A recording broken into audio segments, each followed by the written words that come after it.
Bom, vamos lá, pessoal. Os petográficos e a felicidade. Quem é que está na vez? Vamos lá.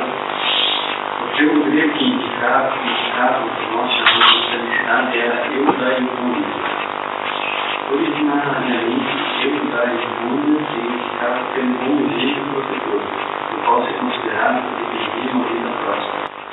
Eudaimonia, né? O grego é uma língua paroxítona. A nossa também é. Então, o que acontece é assim, por exemplo, a estratégia, em grego fala estratégia, quando você ouve alguém falar por aí estratégia, e também fala Mesopotamia, né? Só que essas palavras gregas que são paroxítonas em grego, como estratégia, quando vieram para o português, vieram via o latim, então elas já se transformaram em paroxítona no latim, então não há legitimidade em português falar estratégia, porque você é obrigado a manter o padrão da língua mater, né? Se a língua mater é o latim, então o estratégia está justificado pelo latim, embora em grego se fale estratégia. Hoje para de falar assim, mas quando aparecer alguém que falava assim, estratégia, vai parecer sabido assim. Mas Platão, os pensadores gregos haviam realizado e espiritualizado profundamente essa concepção, vinculando estreitamente a natureza do homem e sobretudo a sua psique. Psique, alma, é a mesma coisa. Heráclito já esclarecia. Caráter moral e do mundo do homem. Heráclito também explicava claramente que a eudaimonia, ou seja, ser feliz, não consiste nas coisas que se tem e no bem-estar material. Se nós consistíssemos nos prazeres dos outros, deveríamos os bois, quando encontram um equilíbrio. Isso significa relacionar as necessidades das partes físicas àquele que todas as físicas estão falando assim, que no caso específico do homem consiste na sua alma, de modo que também distancia dele consciência. A felicidade não consiste no segredo, como a alma é morada de nossas sortes.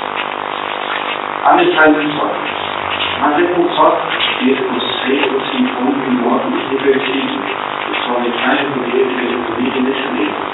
Se quer ser feliz, cuida de tua alma. Para o homem livre, a felicidade estava ligada a arete. Palavra que traduzimos por virtude, mas que na língua grega abrange uma área conceitual mais ampla. Para o grego, efetivamente, a arete de virtude consiste na plena manifestação da essência de algo, isto é, na plena realização daquilo que torna uma coisa válida, seja ela qual for. Pode-se, portanto, falar de virtude de um animal, de uma planta, de uma mulher. A virtude do homem, em sentido grego, é, pois, a plena e perfeita manifestação daquilo que ele é e daquilo que o torna válido. O verdadeiro bem para o homem, nesse sentido, só pode ser a virtude de sua alma, a perfeita realização de seus golpes. Só daqui pode derivar tudo bem do que importante. É por isso que os gregos diziam, sobretudo Aristóteles, que o homem mais realizado é o homem contemplativo, aquilo que se chama em grego de soldaios. Soldaios é uma expressão grega que significa o homem maduro. Então, o que é o homem maduro? O homem maduro é aquele sujeito que é capaz de contemplar o universo. Então, a ideia que está aqui por trás é que cada coisa é a felicidade, portanto, o objetivo existencial. Se ser feliz é atingir o objetivo existencial, então o fogo é feliz quando queima, a água quando molha e o ser humano quando contempla. E o ser humano não encontrará felicidade apenas no ato de comer, no ato de sentir prazer. Isso não é felicidade. Essa ideia de que sentir prazer é uma coisa que é o objetivo final da vida, é a ideia predominante do mundo contemporâneo, e ela é ligada profundamente a uma matriz epicurista. Disse Epicuro, né, é o nome de um filósofo grego, e a Epicuro, essa expressão epicurismo é uma vida, é um estilo de vida voltado para prazeres, não é isso? Para coisas agradáveis. Não é muito justo com o tal do Epicuro, não é bem assim, mas no fundo o Epicuro também, não que ele tenha grandes virtudes filosóficas, porque não tem, né? No fundo ele é o pai do materialismo moderno, com toda certeza. O sistema epicurista é um sistema materialista. E considerando que ele era contemporâneo de Aristóteles, a gente tem que imaginar, né, que grau de decadência pode existir para que isso fosse possível.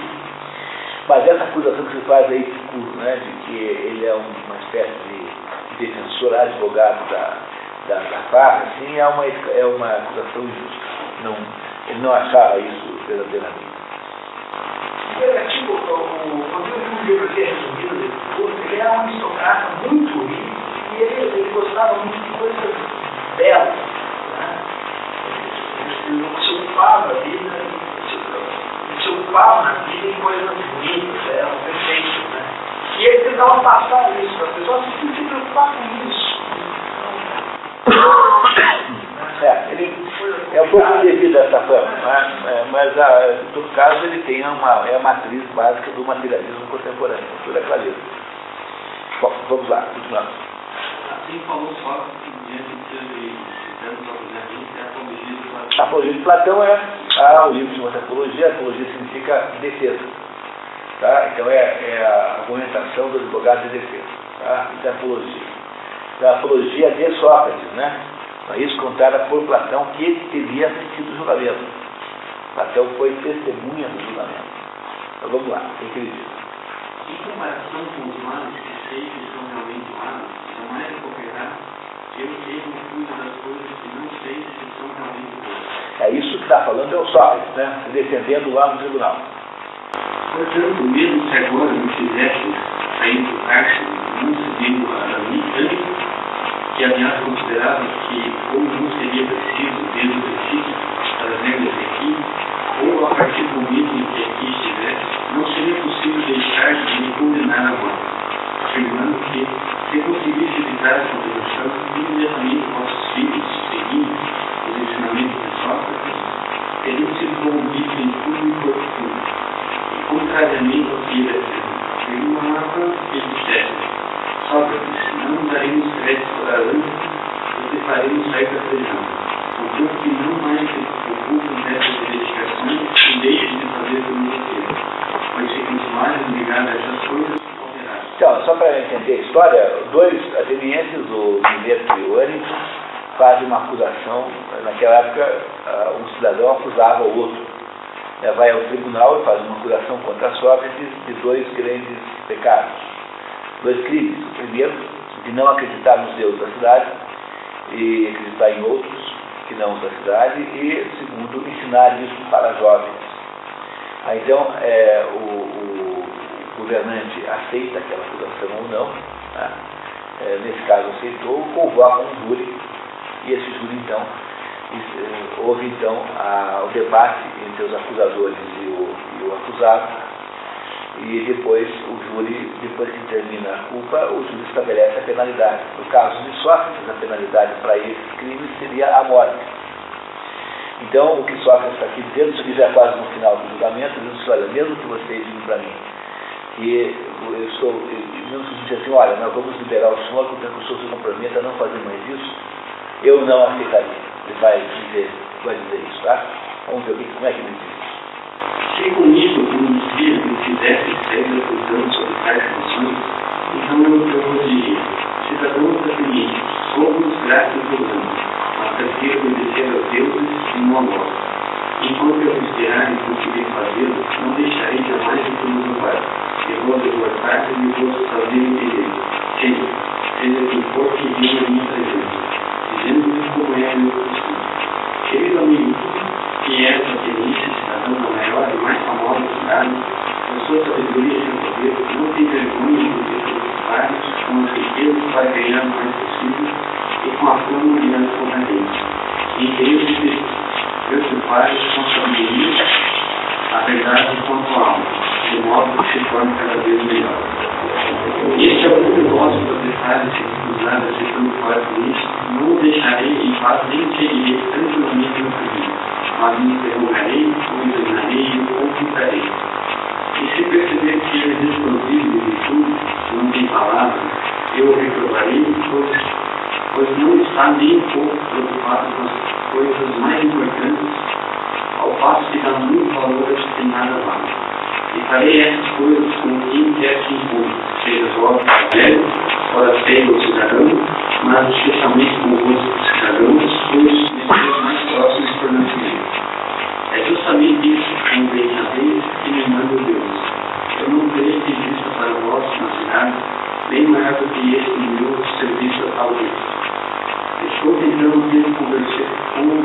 convencer-vos aos mais jovens e mais velhos de que não deveis preocupar com os corpos, mas se queiram com alguma outra coisa antes de vos preocupar primeiramente com a alma, de forma que se torne o melhor possível, afirmando que a virtude não nasce das riquezas, mas a própria virtude vem aos homens as riquezas de todos os outros bens, tanto privados como públicos. Se, portanto, ao afirmar isso, eu corrompesse os jovens, então me seria prejudicial. Mas sabia que de outras coisas que não é necessariamente. Portanto, cidadãos atenienses, devo dizer-vos que tanto atenção ano, absorvendo e acumulando, jamais farei outra coisa, nem que tinha de morrer muitas vezes. Comparando a própria atividade com a do atleta que participa das Olimpíadas, eventos e competições, e por isso recebe o prêmio de sendo feito brincadeiro, as bênçãos do Estado, só que não lhe saíram de mim. Este homem faz como se fossem tais felizes. Eu, porém, faço como se fossem Sejais. A história é a seguinte: o Sócrates, no primeiro julgamento, é condenado como culpado. É considerado culpado pelo tribunal. Mas aí então há uma segunda rodada em que o condenado pode propor uma alternativa à pena, que é proposta pelo acusador. Então o acusador propõe pena de morte. Você pode sugerir outra coisa, né? Então, os comentaristas do julgamento de Sócrates dizem que ele teria, se tivesse proposto o exílio, ele teria sido aceito, porque ele já era um homem velho e era um sábio. Quer dizer, havia ali uma espécie de barbarismo nesse julgamento. Você condenar a morte um homem velho e sábio, que tinha sido herói de guerra e que tinha uma enorme influência na cidade. Então todo mundo imaginava que se fosse fazer, né, a substituição da pena por uma de exílio. E aí, quando se fala a segunda parte, então, para decidir a pena, pergunta-se para Sócrates assim: olha, então, o que é que o senhor propõe? Eu proponho ser sustentado no Pritaneu, porque eu sou muito pobre, passei a minha vida inteira cuidando dos negócios da cidade e nunca cuidei dos meus próprios. Então, não tenho nenhuma sustentação, sou pobre e miserável, portanto, eu acho que eu mereço, na verdade, não a morte, mas que vocês me sustentem no Pritaneu como vocês sustentam os vencedores das Olimpíadas. O Pritaneu era uma espécie de um centro lá, onde você dava lá hospedagem, né, por conta do Estado, para os heróis, que basicamente eram grandes soldados ou, sobretudo, grandes atletas. Então, ele fala isso como uma ironia extraordinária, né, para ironizar a sua situação. E é por isso que está escrito aqui, né, que esses atletas que fazem só com que os atenienses se sintam felizes, enquanto que eles, Sócrates, faz com que eles estejam felizes. E aí, obviamente, que essa proposta não é aceita, ele é condenado à morte. E aí, o resto da história você já sabe. Muito obrigado. Paulo Henrique, felicidade. Vamos lá. Uma harmonia da alma. Felicidade como uma harmonia da alma. Platão completa a perspectiva socrática, repensando e aprofundando o conceito pitagórico de felicidade como harmonia da alma e, portanto, como justa medida da justiça. Nessa passagem do Gorgias, ele mostra que a injustiça é o maior dos males e a justiça é o maior bem, com as consequências que tudo isso comporta. Você pode fazer uma dupla também, tá? Sócrates igual. É realmente pobre, é realmente difícil refutar esse Sócrates. Mas até uma criança poderia demonstrar que está enganado. E eu seria muito grata a você, e também a ti, universitário, e me livrar de mim por isso. Por favor, não deixe de fazer o bem ao amigo. Vamos, recordando. Para dizer a verdade, não há necessidade de recorrer aos fatos passados para refutar. Os fatos ocorridos ontem e anteontem são suficientes para refutar e para demonstrar que existem muitos homens que cometem injustiça e são felizes. E quais são esses fatos?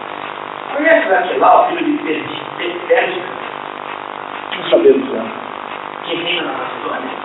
Não conheço, pelo menos ouço dizer. Julga que ele é feliz ou infeliz? Não sei, Paulo, eu jamais vi esse homem. Feliz. Só saberia se é feliz, se não tiver feliz, se tem encontrados com ele, ele não sabe. Por Deus, como que não? Evidentemente, se me dirá tão pouco sabe que o grande rei é feliz.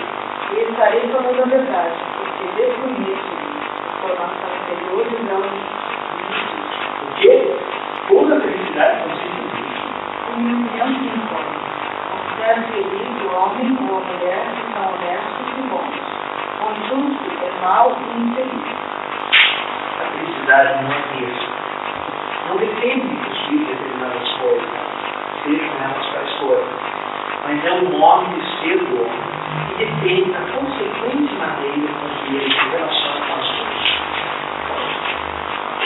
A eudemonia consiste não no que você tem, mas no que você é. Aristóteles, a felicidade como contemplação. Aristóteles, por sua vez, esclarece na Ética Nicômanos. Esse livro é um livro fundamental. E Aristóteles, Nicômanos teria sido filho de Aristóteles. Sabemos que o pai de Aristóteles chamava-se Nicômanos. E também sabemos que ele teria tido um filho com o mesmo nome do pai. E esse, acha-se, né, interpreta-se que esse livro foi escrito para o filho. E é uma aula de ética, né? É uma aula de ética. A palavra ética e a palavra moral são a mesma coisa. Não se dê ao trabalho de ficar fazendo diferença. Quem tentou inventar uma diferença foi o Spinoza, mas não tem grande importância isso. No fundo, a ética ou a moral, a diferença das duas é que éticos é grego e mores é latim, mas no fundo é a mesma coisa, é a ciência, uma parte da filosofia que ajuda você a saber o que fazer. Por isso que é uma parte da filosofia absolutamente imprescindível, importantíssima, e que é metade da filosofia, quase eu diria assim, né? Uma metade da filosofia. O que fazer? O que é que você deve fazer? O dilema moral, o dilema ético é o dilema que estabelece a condição humana. Nós nunca sabemos o que fazer. Passamos o dia em dúvida sobre o que fazer. E é por isso que é preciso que alguém nos ajude. E é para isso que existe, portanto, uma porção de instrumentos de fazer isso. E esse livro aqui explica muito bem esse conjunto de coisas. É muito interessante. Isso daria um belíssimo livro para o grupo de estudos. Ética Nicômanos. Extraordinariamente interessante esse livro. Então, continue, Paulo, mais um pouquinho.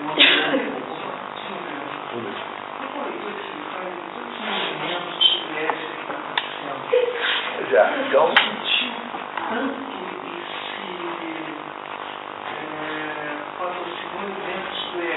E nunca teve tão pouca ética. Que é um paradoxo.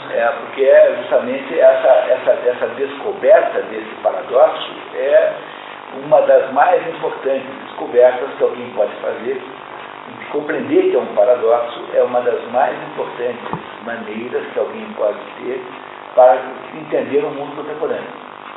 Porque o que acontece é que a ética virou, de 20 anos para cá, no Brasil especialmente, virou uma espécie de discurso político.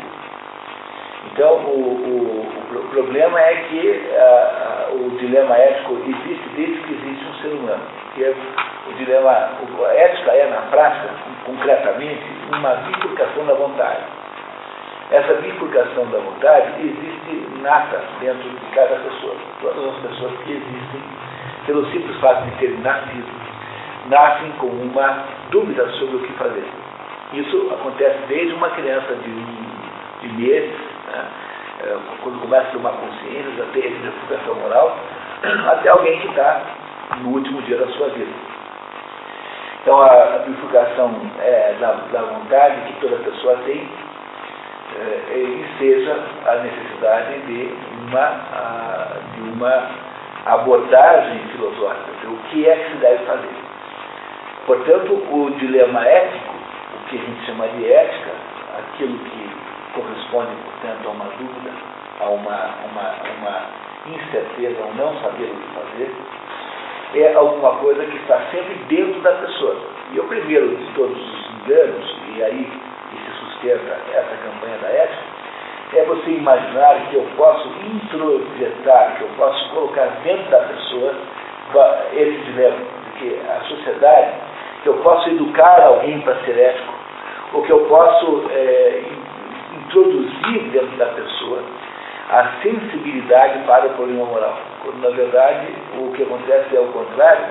O fato de que a sociedade tem códigos morais em volta de mim é uma espécie de decorrência do fato de que nós, individualmente, mesmo que nós não tivéssemos ninguém em torno de nós, mesmo assim, nós teríamos lá dilemas éticos. Porque o dilema ético é absolutamente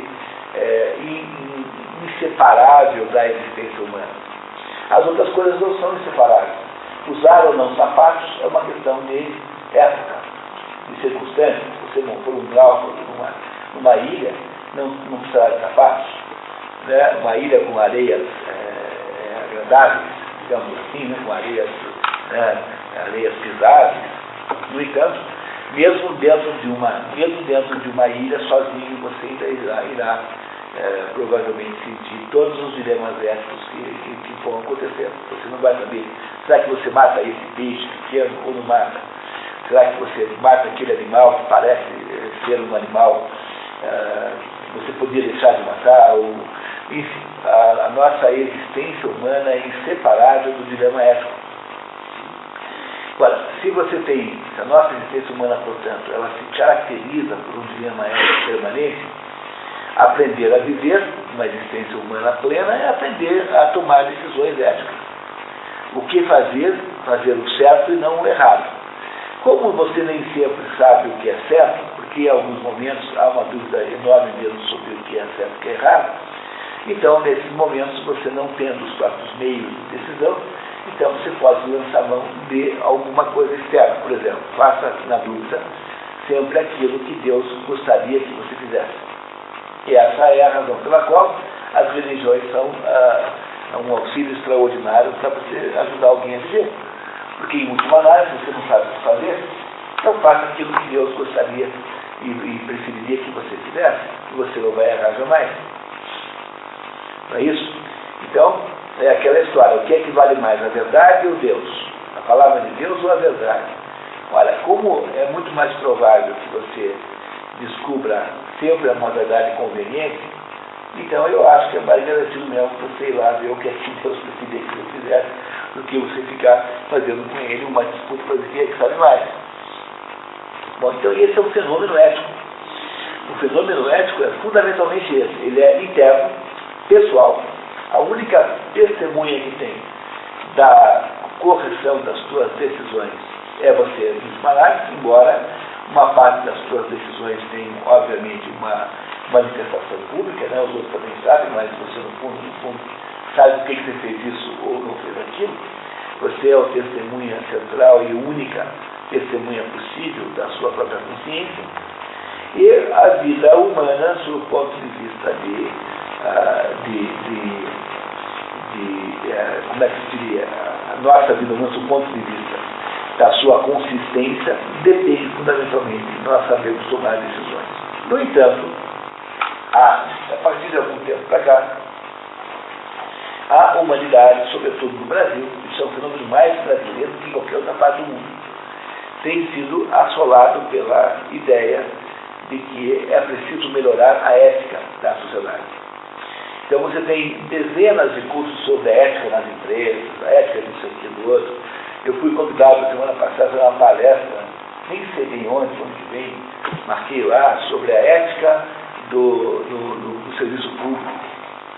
Então, o que aconteceu é que, por razões que já explicarei, essa noção de ética, que sempre foi uma noção individual, pessoal e intransferível, passou a ter uma espécie de abordagem pública, como se pudesse haver éticas relacionadas com determinados aspectos da vida.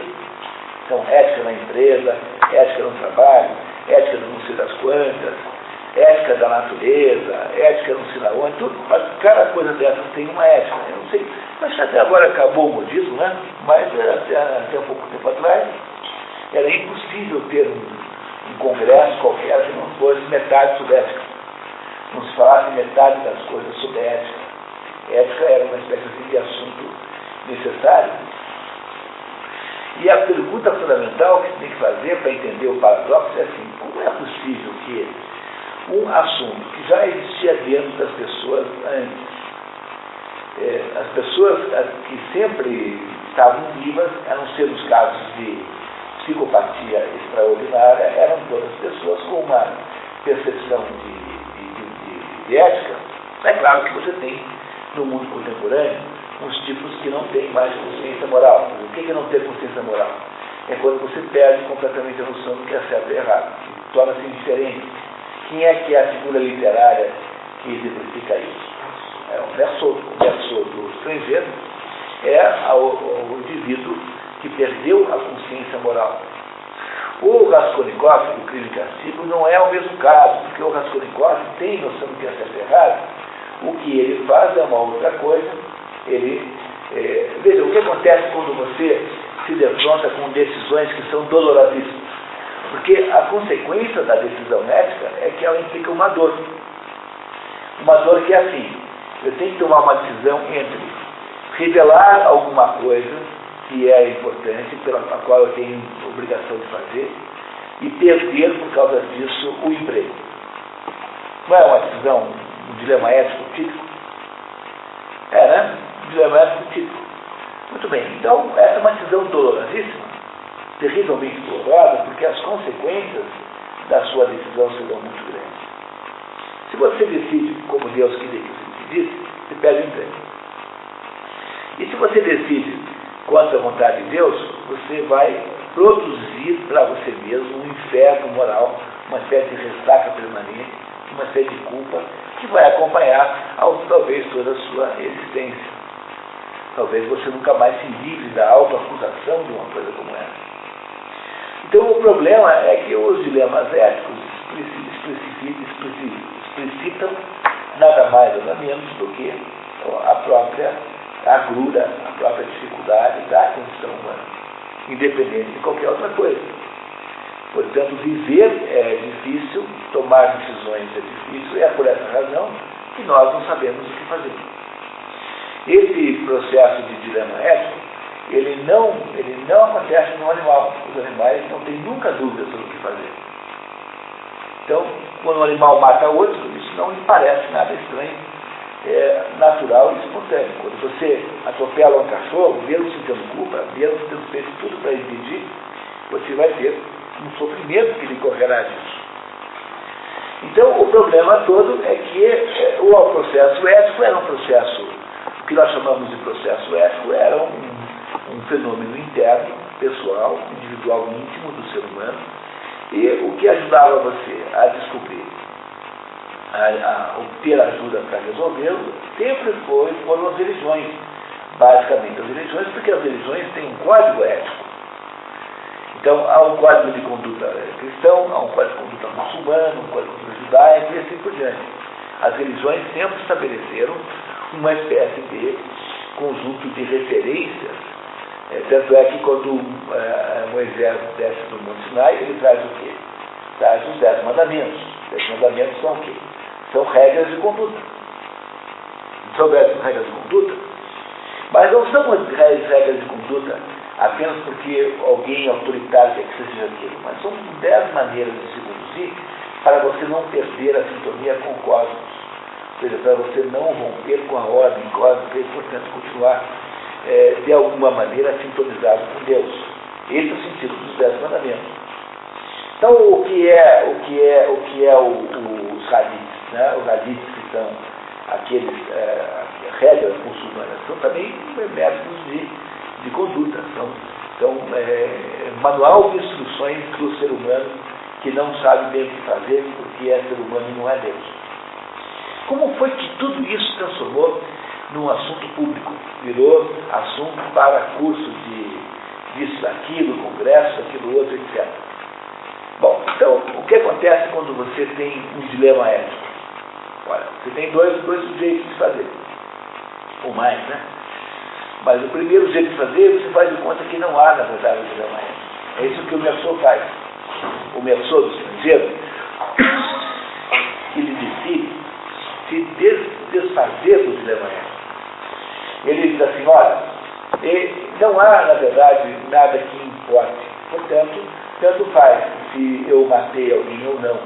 Matar alguém ou não matar é uma questão secundária. Não há, de fato, um dilema ético, porque nada nesse mundo tem valor. Uma segunda estratégia é a estratégia do Raskolnikov. O Raskolnikov admite que existe o dilema ético, mas ele fala assim, não, peraí, mas acontece que existem sistemas éticos diferentes para pessoas diferentes. Então, para pessoas excepcionais como Napoleão e eu, vale um sistema em que é possível matar alguém impunemente. No entanto, para uma pessoa comum, nós, matar alguém é errado.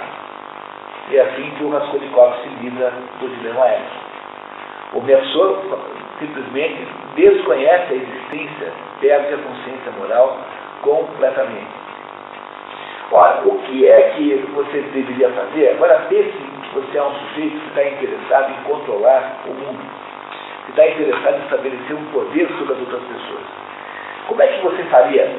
Como é que é esse sujeito que quer controlar o mundo, quer estabelecer um poder sobre as outras pessoas? Não é uma pessoa que precisa necessariamente de uma duplicidade ética.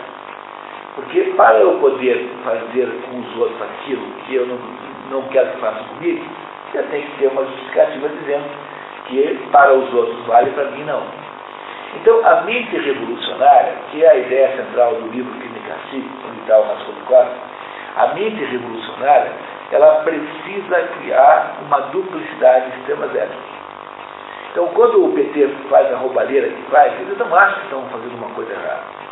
Eles acham que é uma coisa natural, porque eles, afinal de contas, estão incumbidos de salvar o Brasil. Isso a parte baixo clero, né? Porque o Lula não acredita nisso, ele está pensando no dinheiro dele. Mas a turma de baixo, o militante, acha que é viável. Então, esses militantes todos do PT não acham anormal que tenha acontecido uma porção de crimes de todos os tipos. Por quê? Porque eles existem dentro de uma ambiguidade ética, que é achar que você precisa que um pedaço da sociedade pode e o outro não pode. O objetivo é o fogo, todo fim é belo. Muito bem, mas para você poder fazer isso, para que você possa produzir uma ação em que a sua duplicidade moral seja aceita, para que o Merceau, para que o Raskolnikov possa existir, é preciso que todo o resto seja o Merceau. Porque só pessoas que perderam a ideia do que é bom, que é certo e errado, por exemplo, quando eu digo para vocês que um sistema que tem uma dupla moralidade, em que uma coisa é certa para um e não é para outro, quando eu digo para vocês isso, vocês não automaticamente percebem que isso é errado? Então, como é que eu posso implantar um sistema como esse sem que todo mundo perceba que está errado? Eu tenho que conseguir primeiro destruir a noção de certo e errado nas pessoas. E aí então há um processo todo ele de destruição do certo e errado, que é o processo que gera os Merceaus. Os Merceaus são os seres humanos contemporâneos, aqueles que não sabem mais o que é certo e errado. Como eles não sabem mais o que é certo e errado, tornou-se possível, factível e mesmo, além disso, muito aconselhável, que você reprograme a cabeça dessas pessoas com um código novo de certo e errado, e essa é a razão pela qual existe essa campanha da moral e da ética, permeando todas as coisas. Só que agora, o novo código que vai ser colocado na cabeça dentro do Mersô, para desalienar o Mersô. O Mersô é um sujeito sem consciência moral.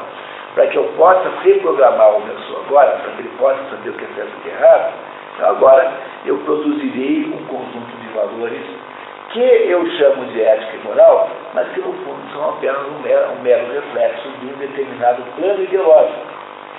Então, o que eu faço? Eu convenço as pessoas que o rico é mau e o pobre é bom. Eu convenço as pessoas que o homem é agressivo e mau e que as mulheres são vítimas dos homens. Eu convenço as pessoas que elas são criminosas potencialmente, ou seja, que todo mundo é mais ou menos criminoso, e na hora em que todo mundo é criminoso, todo mundo é potencialmente punível, porque a punibilidade depende da consciência da culpa. Então, somos todos criminosos, confessos, réus confessos, de crimes imaginários que nós nunca fizemos. Então, por exemplo, eu posso facilmente engandelar todo mundo dizendo que os brancos que são hoje aqui, que vivem hoje, são responsáveis pela escravidão. E eu posso então inventar um jeito de usurpá-los dos seus direitos legítimos e méritos. Tá? As pessoas, os filhos, nossos filhos, embora tenham notas melhores que os pretos, terão que ceder o lugar para os pretos, porque afinal de contas somos todos criminosos de alguma maneira. Vocês estão compreendendo? Tá? Então, o movimento que se faz de ética em todos os assuntos, ética na medicina, ética não sei aonde, ética não sei onde você olhar tem um negócio desse. Você abre o jornal Roteiro do Povo, naquela página de cursos que tem todo dia, tem lá algum curso de ética de alguma coisa. A ética de não sei o quê. Então, tem como é que é a ética médica. Então, o que acontece? Você tem que... É apenas uma maneira de transferir para pessoas cuja noção de certo e errado está extremamente abalada, noções de certo e errado de acordo com um determinado plano ideológico. E as pessoas fazem isso com uma ingenuidade, com uma boa vontade, comovente, é uma coisa tão terrível, mas as pessoas se prestam a todo tipo de barbaridade. Acontece.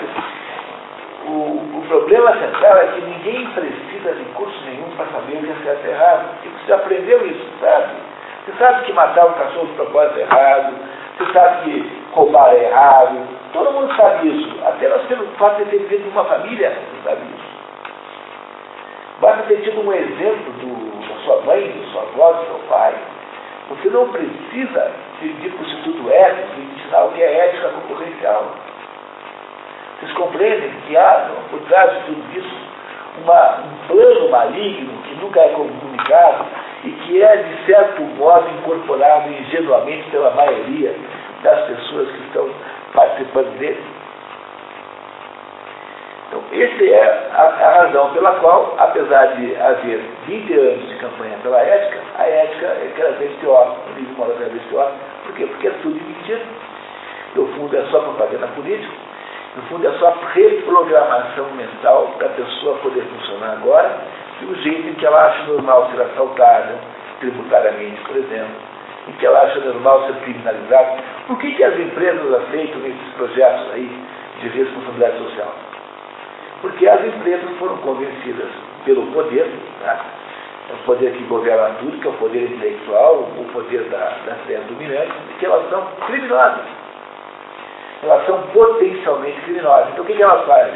Elas aceitam uma pena alternativa, que é cuidar de não sei o que aí, cuidar do bichinho, cortar grama na frente da empresa. Então, só é possível, agora, também é tentando aproveitar como marketing, né? Não é isso? Mas elas só são capazes de entrar nesse jogo, com essa ingenuidade gigantesca, dando milhões e milhões para os institutos éticos, por exemplo, na medida em que elas foram ensinadas pelo processo por esse processo de divulgação de ciclos de ética, disso, daquilo, projetos tipo Betinho, né? Ética na política, ética na empresa, ética na concorrência, entendeu? Ética não sei aonde. Então aí você cria o CAD, que não sei o quê, tudo bobagem. Por quê? Porque as empresas foram, então, criminalizadas publicamente e se autocriminalizam. Todas elas se veem como criminosas e delinquentes em potencial. Isso foi feito para substituir, reprogramar as pessoas depois de um período em que, durante não sei quantos anos, 40, 60 anos, você destruiu a noção de certo e errado nas pessoas que havia antes. Depois que começou a ser tábula rasa dos valores morais, agora você vem reprogramando a cabeça dele. E para isso tem que ter o quê? Ciclo de ética, programa de ética, isso aqui de ética, e assim por diante. Que trabalha para os primeiros das empresas, né?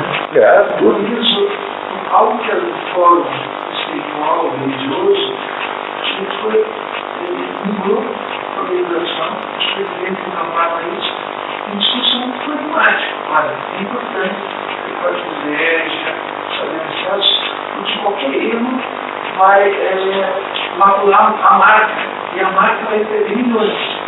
Então, é uma vinculação feita por assim, faz necessária a direção espiritual e cai para o pragmatismo. Ela não permite antes se a marca sofrer isso. Porque alguém fez uma coisa errada na empresa. Então, por favor, não faça mais nada, porque a empresa é uma marca e as nossas ações dos Estados Unidos serem preservadas. Só que, se você for fazer uma análise, uma discussão, a empresa, pragmaticamente, elas entram nessa história toda porque elas perceberam que estão sendo chantageadas. Então, quem que fala o que é chantageado? Você, de certo modo, entra no jogo. Deixa de se chantagear, né? Mas, no fundo, o que fará a povo ser uma empresa com viabilidade econômica é que ela faça os melhores caminhões possíveis, ao melhor preço possível. Então, nada irá substituir esse fato, que, no fundo, a noção que faz a empresa fazer sentido é o fato de que ela faz bom sapato. É o que Santo Agostinho descobriu. Santo Agostinho sempre conta essa história, uma história preciosa, eu não quero fazer isso para não reclamar com Santo Agostinho, que ele tinha mandado lá fazer um par de sandálias lá num sapateiro ateu, lá na África, né, onde ele morava, né? E aí ele disse, olha, a obrigação do sapateiro é fazer bons sapatos. Então, o problema é que, no fundo, em última análise, a excelência do produto e do serviço é que faz a empresa fazer sentido. Tem que ler a ética Nicômaco para entender isso na sua plenitude. Agora, o que acontece é que algumas empresas acham que vão substituir aquilo que fazem mal na fábrica por um processo de relações públicas ligado a essas coisas aí. Mas não é uma ideia empresarial, acho que eu precisava explicar isso. Essa esfera de ética não é uma iniciativa empresarial. Isso é uma iniciativa do ambiente intelectual que gerou um processo de criminalização das empresas e agora elas têm que mostrar que não são criminosas. Tem que mostrar um serviço de, olha, nós não somos uns monstros insensíveis, exploradores, olha, eu cuido desses 20 escoteiros aqui, eu tenho aqui um sistema aqui de cuidar dos cachorros aqui que estavam na rua, eu arrumo porta-grama, eu tenho a creche número tal que eu resolvo, eu faço não sei o quê. Então essas empresas, então agora, para se defenderem, para não se tornarem, agora sim, né, mandáveis para a prisão, porque é o mesmo processo que faz com que alguém aceite prestar serviço à comunidade no lugar de ir para a penitenciária. Então, as empresas para não ir à penitenciária, elas então prestam serviço à comunidade. É pela alternativa mesmo. Mas só é possível compreender isso de um ponto de vista de um fato consumado, que é o convencimento que foi feito de todo mundo, que todo mundo é criminoso. Todo homem heterossexual branco é um criminoso. Nos Estados Unidos, se for um homem heterossexual branco, você está morto, porque você certamente é homofóbico, certamente você é machista, certamente você bate em mulheres e você assedia os seus filhos sexualmente. E você, então, é, em princípio, culpado. Mas se você não quer ir preso, você tem que fazer o marketing contrário. Então, você tem que ir lá fazer alguma coisa, como entrar num grupo de, como eu já vi acontecer, men's support group. Então, os americanos se reúnem lá para falar dos seus sentimentos que estão sendo... Uma coisa tão ridícula que vocês não imaginam o tamanho. Um negócio assim lamentável, ridículo. homens adultos assim, conversando sobre os seus sentimentos que foram ofendidos. Isso tem algum sentido no processo, tá? Eu suspeito que até algumas espiritualidades vai a missa. Agora cria uma sociedade de homens assim, temerosos e extremamente na defensiva contra os ataques que são feitos contra eles. Então, todo filme de Hollywood tem, hoje em dia, alguma criança que é assediada pelo pai. É sempre um homem heterossexual, meio assim, agressivo, que é o culpado disso. É como se desejasse criar um padrão de homem equivalente ao do Woody Allen. Como se o Woody Allen fosse um modelo masculino que Hollywood quer criar. Mas veja, mesmo o Woody Allen não funciona assim, né? Acabou tendo lá, casando com a indiada. Aí você tem as empresas são criminalizadas, os homens são criminalizados, e assim por diante. Os velhos são criminalizados, os jovens em relação aos velhos, os adultos em relação às crianças, e você tem todos esses estatutos que vão aparecendo por aí, apenas meios de criminalizar as pessoas para poder o quê? Aumentar o poder do Estado. Então o problema todo é esse fato, quer dizer, e quem é que produziu no Brasil especialmente quem produziu no Brasil? O fenômeno da ética não é brasileiro, mas ele aqui foi extremamente forte porque um partido de esquerda, que é o PT, usou isso como instrumento de chegar ao poder. Usou isso como uma espada, como uma arma para chegar ao poder. E aí então você vê que tudo começa mais ou menos no tempo do Betinho, quando o Betinho inventa aquela campanha contra a fome, né? E aí a campanha contra a fome é associada rapidamente à ética na política. E é isso que elege o PT. E o PT, depois de ter feito 20 anos disso, demonstra ser o menos ético de todos os partidos. Mas apenas para provar a tese que eu estou aqui dizendo. No fundo, trata-se apenas de propaganda. E que não tem nenhuma realidade em si, de fato. Mas funciona na prática. E é por isso que nós, como nós não temos a menor ideia do que está acontecendo nisso, a gente vai continuar tendo audiência para tudo quanto é cursozinho de ética disso daquilo. Na verdade, não há uma ética empresarial. O que tem é ética pessoal, ética humana. Não há uma ética médica, tá? Há uma ética do médico. Né? O médico não pode revelar, por exemplo, a doença dos pacientes para ele. Não há dos pacientes a sua doença. Mas isso é uma questão específica ao indivíduo. É o indivíduo que está sendo aí, nesse caso, o agente do dilema ético. Então, quem é que dirige a empresa? Não é uma pessoa? Então, se essa empresa vai tomar a decisão de vender 900 gramas por 1 quilo, mas essa é uma decisão que é tomada por um indivíduo. Portanto, não há um problema ético empresarial, há um problema ético do diretor, do executivo que toma a decisão. Vocês compreendem isso? Quer dizer, qualquer coisa acima disso é meramente uma espécie de estratagismo político para criminalizar as empresas, para torná-las todas criminosas, para poder haver, então, aí a possibilidade de controle estatal sobre elas. Mas é a maior armadilha do mundo. Aí, no entanto, tudo quanto é empresa, olha, você vai ver o Sudoeste de São Paulo. Quanto você acha que o PIB brasileiro contribui com isso? 40%. Enquanto o Instituto Liberal não conseguiu sobreviver em São Paulo. Não tinha nem como pagar um telefone e um aluguel para secretário. No entanto, as empresas brasileiras dão milhões e milhões e milhões para coisas como o Instituto Ético, essas coisas assim. Abrindo. Dá-se o dinheiro para os inimigos. Você entrega o dinheiro para quem está contra você. Você não sabe. E as organizações empresariais, patronais, são todas favoráveis a isso. Há todo um processo de repercussão. Toda a associação comercial mais ou menos boa tem lá o prêmio da responsabilidade social da empresa. Todas têm. Ninguém tem a menor ideia do que está fazendo. E também, pior é que não adianta falar nada. É impossível contar. Porque vocês não prestam atenção, porque nós temos aqui uma relação aqui de longa data. Mas se eu for dizer isso em qualquer ambiente empresarial genérico, ninguém vai dar a mínima por uma coisa dessa. Eu faço a minha obrigação, que é contar.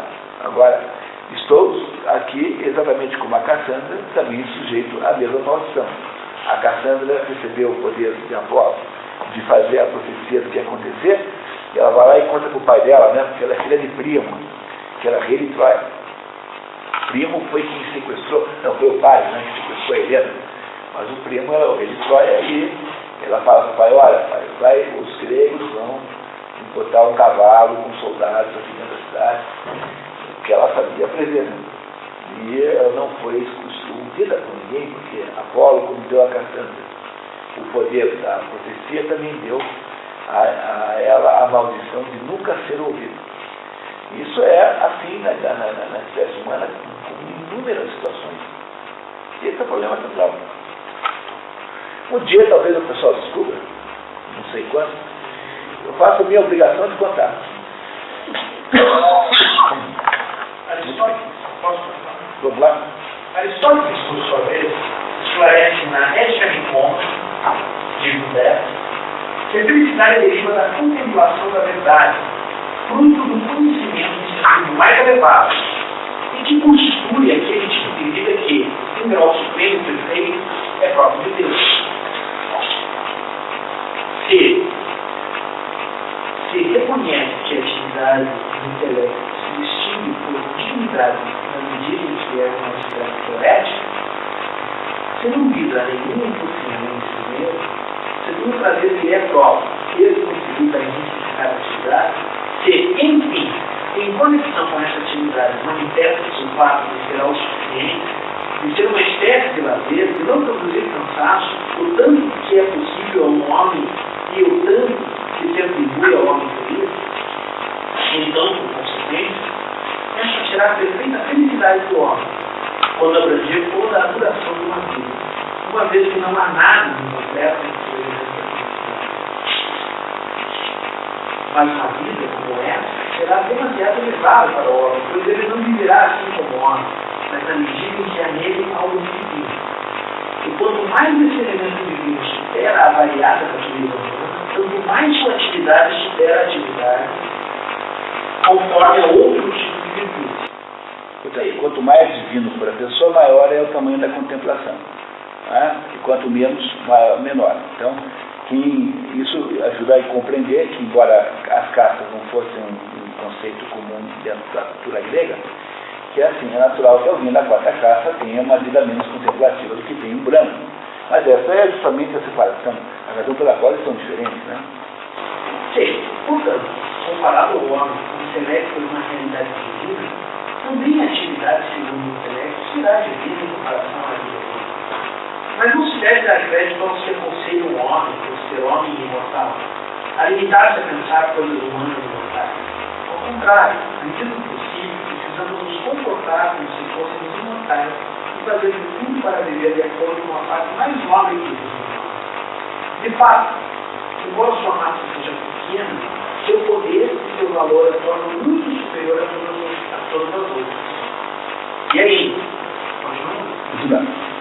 Assim, a atividade de Deus, que se sobressai por sua beatitude, será contemplativa e, por conseguinte, a atividade humana, que é mais assim, será a que produz a maior felicidade. Comprova-o o fato de todos os outros animais não participarem da felicidade por serem totalmente desprovidos de felicidade. Para os deuses, de fato, toda a vida é feliz, ao passo que para os homens o é na medida que lhes compete na semelhança qualquer com aquele tipo de atividade. Ao contrário, nenhum dos outros animais é feliz, porque não participa de nenhum modo da contemplação. E é por isso que eles não sorriem. Né? Os animais não riem, não sorriem. Né? Ri? Em consequência, quando se amplia a contemplação, também se amplia a felicidade. E os que se dedicam mais à contemplação também são mais felizes. Não por acaso, mas justamente em virtude da contemplação. Porque ela tem valor em si mesma. Consequentemente, a felicidade será uma forma. Maravilhoso, né? Trecho perfeito, maravilhoso. Pessoal, pequena interrupção para pequeno detalhe de língua portuguesa. Em português tem a palavra segue com C, S, E, tem duas pronúncias. Essa aqui, ó. Antigamente, escrevia assim, antigamente você tinha duas maneiras de escrever essa palavra. Escrevia assim, se, escrevia assim, si, escrevia com i. Aí, numa dessas reformas ortográficas, aí unificaram as duas, mas continua na pronúncia sendo assim. Então, quando é conjunção adversativa, por exemplo, se chover, não vou. Tá? Então, quando é conjunção adversativa, a gente tem que falar como se, como se fosse i. Tá? Embora escreva com R. Tá? Antigamente escrevia com i também, depois eles mudaram isso muito malfadadamente. Assim. Então, o se que é reflexivo, o pronome reflexivo, continua a ser. Então, aqui no começo, ó, tá? Então é assim, ó. Se reconhece, tá? Se, porque é adversativo, tá? Se reconhece. Quando é reflexivo, quando é pronome reflexivo, então é se, tá? Ele se incomoda. Se ele não se incomodar, eu vou roubar um biscoito do prato dele. Se ele não se incomodar. Então, o se é o quê? Quando é isso, tá? Quando é isso, em inglês, então é sempre com pronúncia de i. Em português, até há pouco tempo, escrevia isso com i. Você vai ver nos vídeos mais velhos, esse si é com i. Tá? Mas a pronúncia continua mantida com si, como se fosse i. Tá? Si. Então, se ele não se incomodar. Conjunção adversativa. O nome dessa entidade, si. Mas escreve com um R, tá? Embora seja, o pronúncio seja assim. Tá, obrigado. Tá? Gostaram desse trecho? Maravilhoso, né?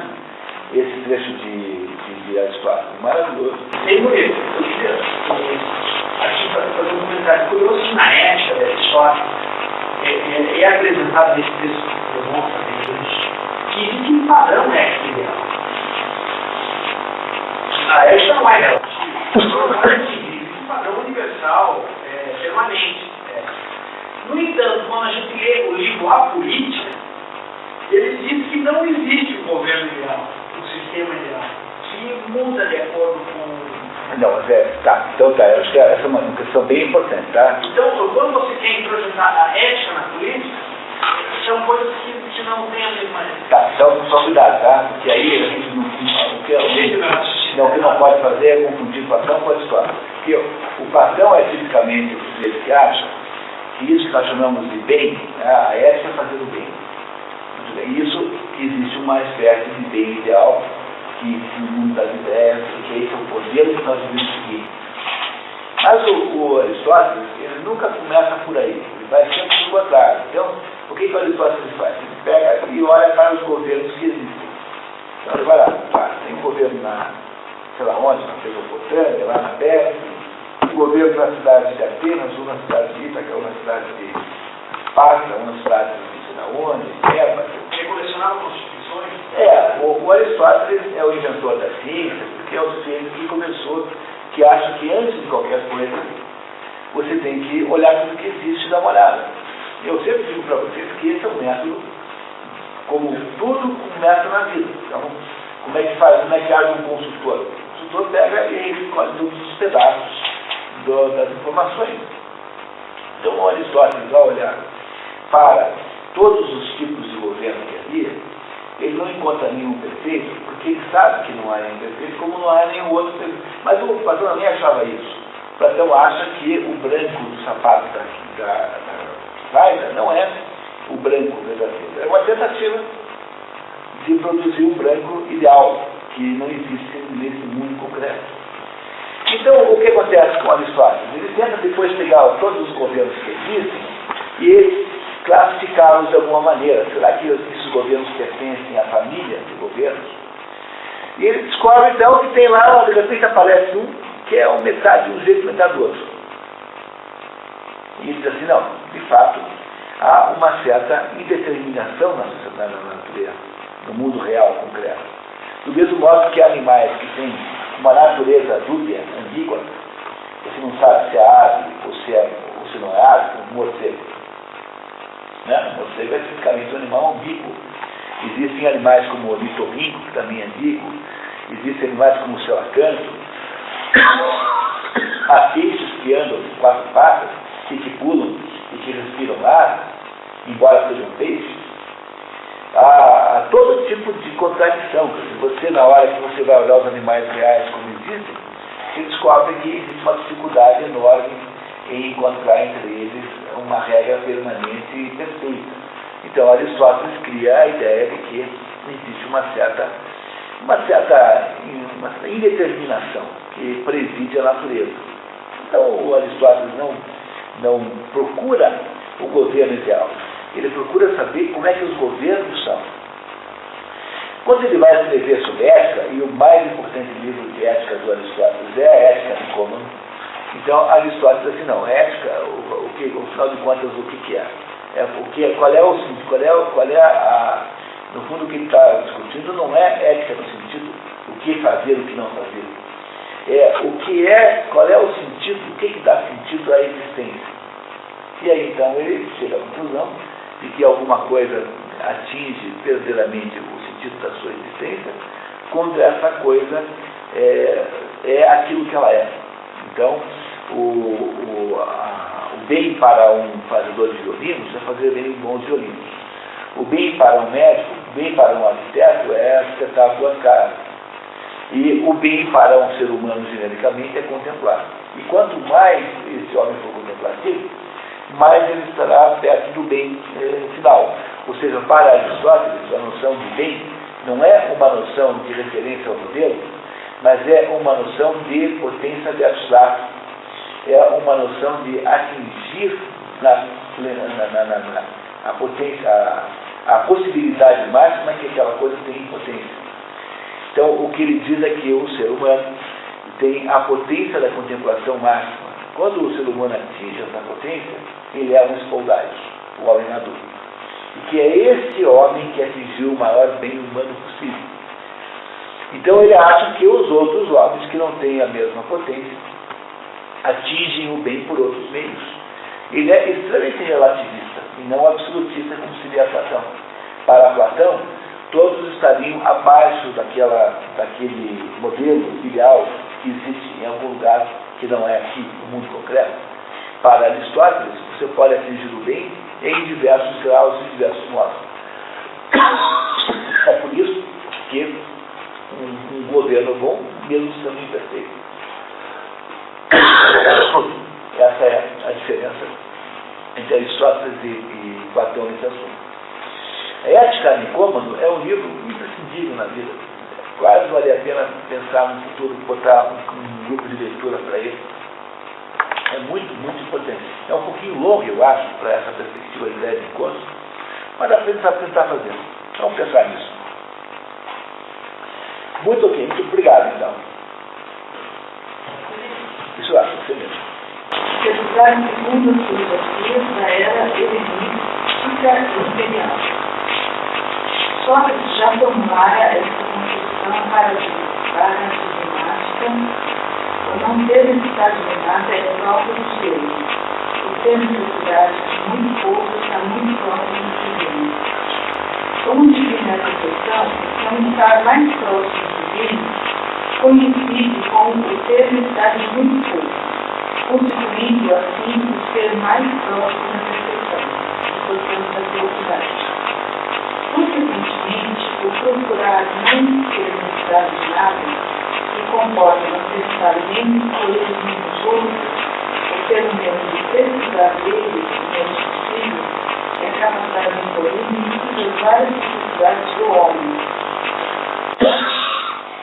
Torna-se o sistema dominante da era helenística e imperial, que são diversos nas formas mais variadas do tempo. O caso mais emblemático, talvez, o do Diógenes cínico. Esse é a figura mais engraçada de todas, né? Ele é contemporâneo de Aristóteles, Platão, e ele criou uma escola chamada cinismo. Cinismo vem da palavra sinos, que é cachorro em grego. E por que o Diógenes é cínico? Ele é cínico não porque ele seja cínico no sentido moderno da palavra, Né? O que é um cínico? É alguém descarado, assim, né? Alguém que é capaz de confessar um grande, abertamente, sem peso, né? Um grande defeito. Né? Então, cínico é se fosse assim, olha, eu só voto aí na lei para a qual o governo me dê 5 milhões. Pronto. Esse é um cínico, né? É alguém que não tem vergonha de confessar a sua própria fraqueza. É isso? Clodovil, né? Clodovil. Foi ele que estava no Conselho de Espanha. É isso, era o Bento Benelli, né? Quando o Bento Benelli era candidato a prefeito. Assim, eu também, ele não vai dizer que político rouba, eu também não vou dizer que eu não vou roubar. Dizia assim, nos eleitores na televisão. Então, o Diógenes chama de cínico, porque ele via na vida de um cachorro a vida ideal, humana ideal. Porque um cachorro é um ser espontâneo, né? Nem sempre, né? Mas um cachorro você não tem constrangimento, come quando tem fome, dorme quando está com sono, é assim. Então ele achava que a vida humana tinha que ser despojada de qualquer coisa que não fosse uma naturalidade absoluta para se comportar como um cachorro. Daí o cinismo, né, nessa época, significa isso, não o que significa hoje. Então o Diógenes era aquele sujeito que fazia coisas profundamente antissociais, como, por exemplo, achar que não deveria ter ninguém deveria se preocupar com a existência de banheiro, por exemplo. Em qualquer lugar é banheiro, né? Eu morava dentro do barril. Morava no barril como um animalzinho, fora. Fazia escândalos desse tipo, assim, ir pelado na sua casa. Andava com uma tocha para procurar uma. É isso aí. Então o Diógenes era esse sujeito radical que achava que o que estraga a vida humana é uma série de frescuras, botar roupa, ir ao banheiro separadamente, de modo discreto, não arrotar na mesa. Tipo o José Celso Martinez Correia. Acho que é o filho, isso não. Ele não tem problema nenhum com isso, né? Então, ele achava, então, né, que é isso mesmo, que o homem devia se despojar dessas bobagens e viver de um modo natural, assim, deixar crescer a unha, entendeu? Tomar banho, para quê? Bobagem e tal. Achava que essas coisas são todas falsificações da verdadeira humanidade e achava, então, que não se precisa ter nada, né? Nada, zero. Então ele teve um momento lá, uma hora que a briga lá, em que ele está fugindo da cidade, e aí perguntam, ele vai embora só com a roupa do corpo, assim, ou citando, né? Mas, Jorge, você não vai levar nada, todo mundo carregando uma carrocinha, né? Baduac, em cima. Não, você fala assim, omnia mea comporto, que em latim, né, como foi notabilizada essa expressão, significa tudo que é meu, levo comigo. Omnia mea comporto. Tudo que é meu, levo comigo. Então, essa é o exemplo do sujeito que tenta filosoficamente resolver esse problema. Tá? Filosoficamente, ele tenta resolver isso. Ele não quer imitar a pobreza de Jesus, como faz, por exemplo, São Francisco. São Francisco quer imitar a pobreza de Jesus. Ele não. Ele quer apenas se desvincular das máscaras humanas, que são roupa, bons modos, essa coisa toda.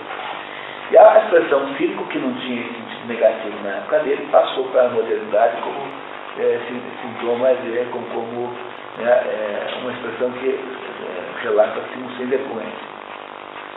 Muito bem. Em vida, Diógenes Laércio relata a série de anedotas. Um dia, Diógenes estava tomando sol crânio. Chegou Alexandre e disse, peça-me o que quiser. E Diógenes respondeu, deixe-me meu sol. Isso, só não quero que você, tá vendo? Está dando sombra aqui. Então, por favor, saia aí, senhor, saia da frente. Sai da frente que eu estou pegando bronze. É isso. Então, esse Diógenes é um sujeito muito engraçado, sabe? Faz isso. É uma vida de escândalos. Mas é um modelo, digamos, por outro lado, um modelo extremamente primário. Porque não é uma posição verdadeiramente consistente. É uma espécie de rebelião infanto-juvenil, um pouco assim, infantilizada contra o mundo.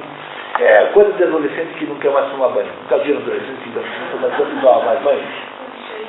Né? Não toma banho porque ele acha que tomar banho é convenção social. Não, isso é coisa de adolescente, né? Então o George não é alguém para ser levado a sério, tá? Então não se impressione com ele, não tem nenhum conteúdo filosófico. É apenas um chato, assim. Tá?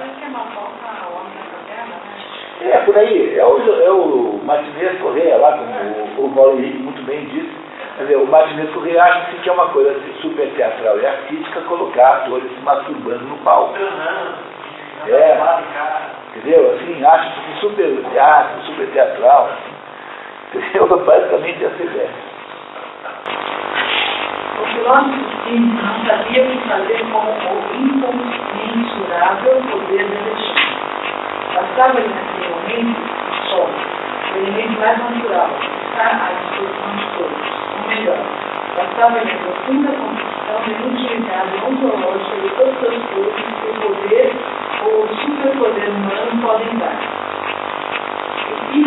Epicuro, por sua vez, chegou a apresentar o fato hierárquico dos estados dos prazeres e estabeleceu uma teoria segundo a qual os espíritos dos prazeres somente nas cidades naturais necessárias. Porque, por sua natureza, os prazeres são naturais e não necessários, não têm limite. São compostos sem fundo, que aumentam suas urgências existidas justamente quando são satisfeitos. E por isso torna o homem feliz. Aquele que não se contenta com o seu suficiente, não se contenta com nada. E o homem contemporâneo parece mesmo decaído nessa espécie de imortal. O necessário é mais suficiente e abusando muito pouco. Consequentemente, experimenta que acrescente portanto que nada mais é suficiente. O homem de hoje é sempre perfeito.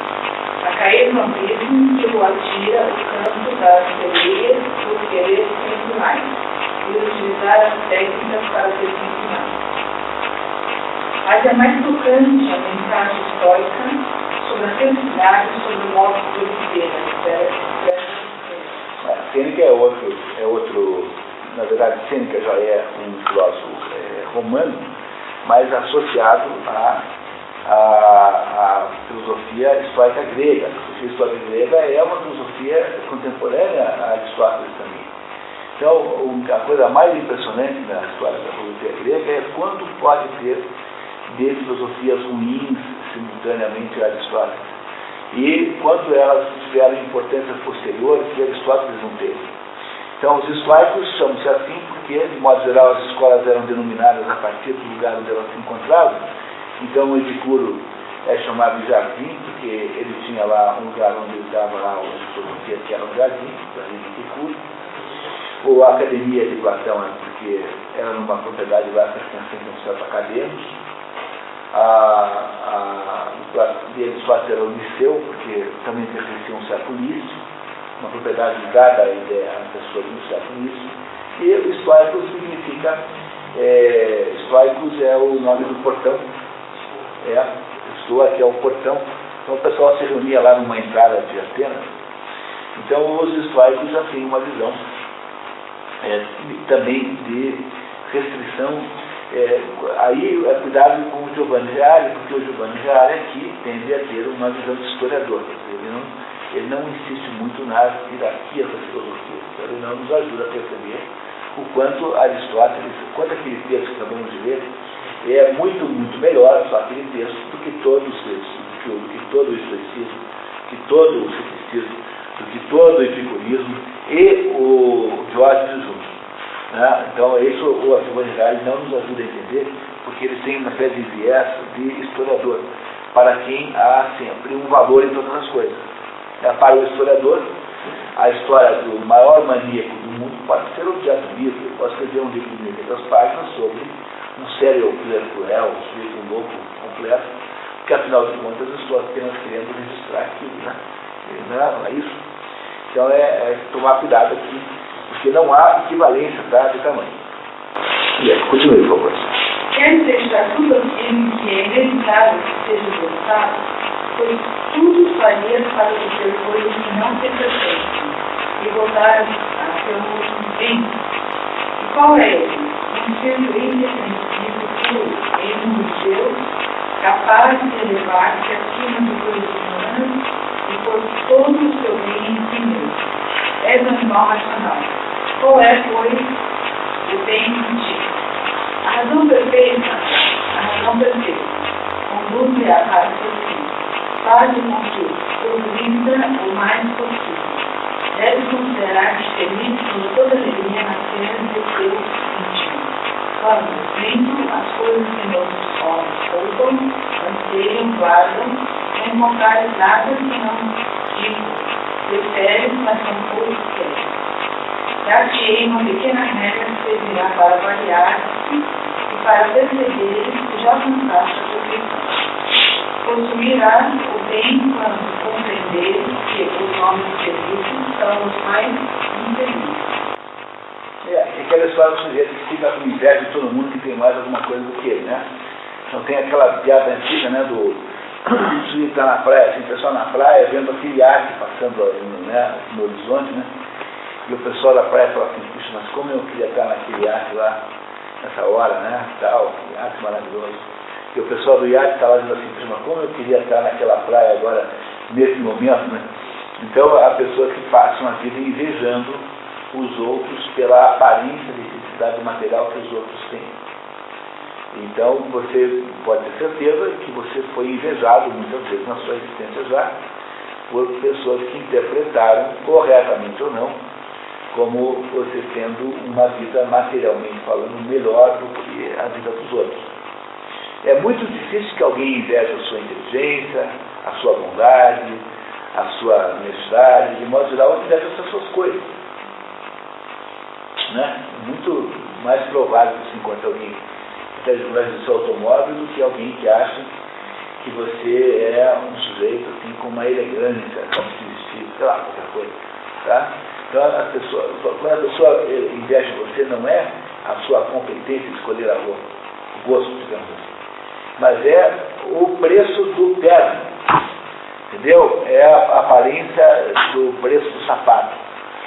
E é por isso que os novos ricos nunca são elegantes, porque o fato que eles podem comprar coisas bonitas não os transforma em pessoas bonitas. E há pessoas, então, capazes de usar uma roupa velha de uma maneira elegantíssima, sem precisar de dinheiro nenhum para fazer isso. Mas o problema é que o novo rico sempre inveja o patrimônio, o material do outro. E essa inveja da matéria é a mais importante inveja de todas. É a inveja do imposto de renda, que quer saber se os teus sinais externos de riqueza coincidem com as suas declarações econômicas, né? A sua realidade econômica. Você falou uma vez que o sujeito chegou a alguém, falou para o Olavo. Não, você disse uma vez o Olavo falou como isso. O sujeito que o carro parou no meu, que ele tirasse luz. Não, coisa assim. Não, essa história é uma história impagável. Eu não posso contar personagens, não posso mesmo. Então, é assim, o Olavo vai jantar com um homem riquíssimo. E aí vai lá fazer lá, Olavo de Carvalho, né? Vai lá perguntar se ele não quer fazer lá, editar uns livros lá que ele achava que eram muito bonitos. Aí o sujeito começa a falar com o Olavo, fala, não, mas então, como era sobre filosofia, né? Os livros, falou, então, espera um pouquinho, deixa eu ensinar para você o que é filosofia. Então, vamos lá. O Olavo, né? A filosofia é o seguinte, filosóficos. Então, filo é amigo, só com sabedoria. Começou a dar uma aula de filosofia para o Olavo de Carvalho. E a conversa meio que acabou, né? Eu perguntei, Olavo, vem cá, já aconteceu com você isso, né?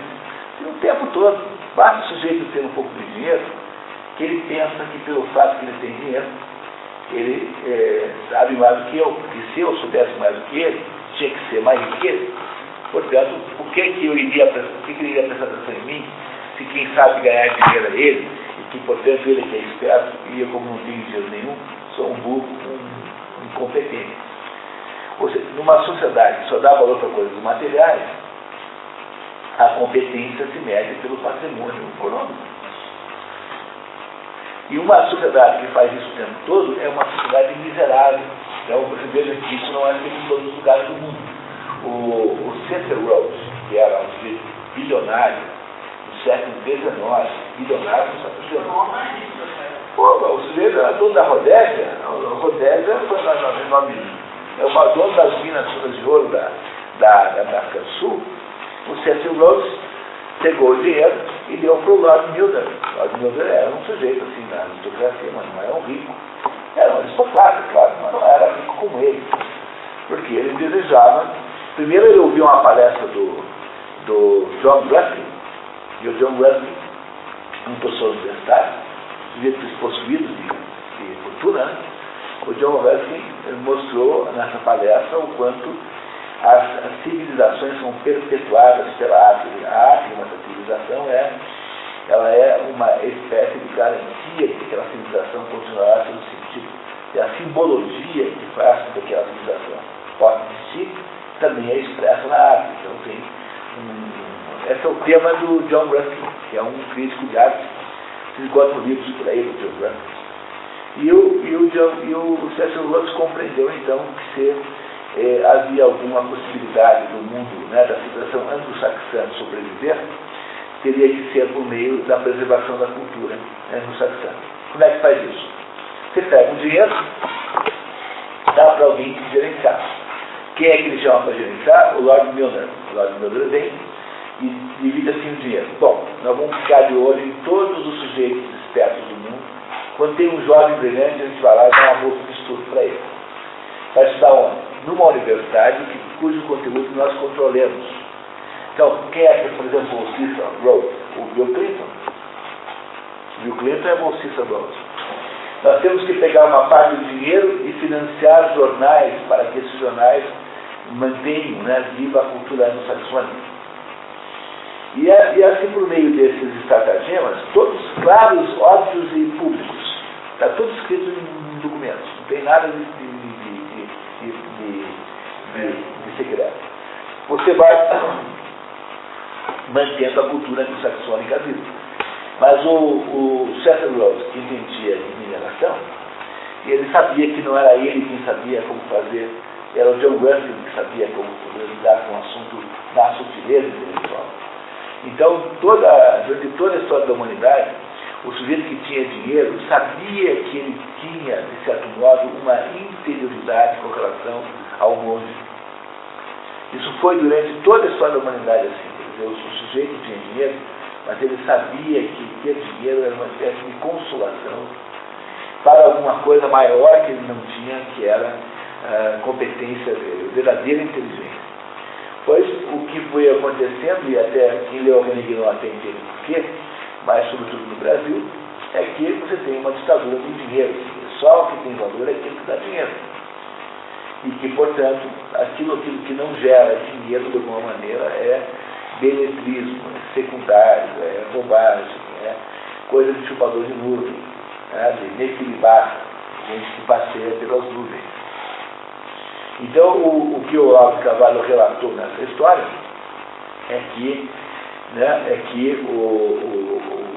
passou a vida inteira vivenciando a experiência de ser desafiado intelectualmente por gente que tem mais dinheiro do que ele.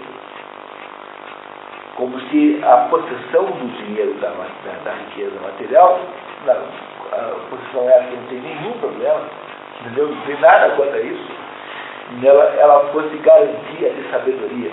E é por essa razão boba que você é capaz de inventar um seminário hoje em dia dizendo assim, sociedade do conhecimento.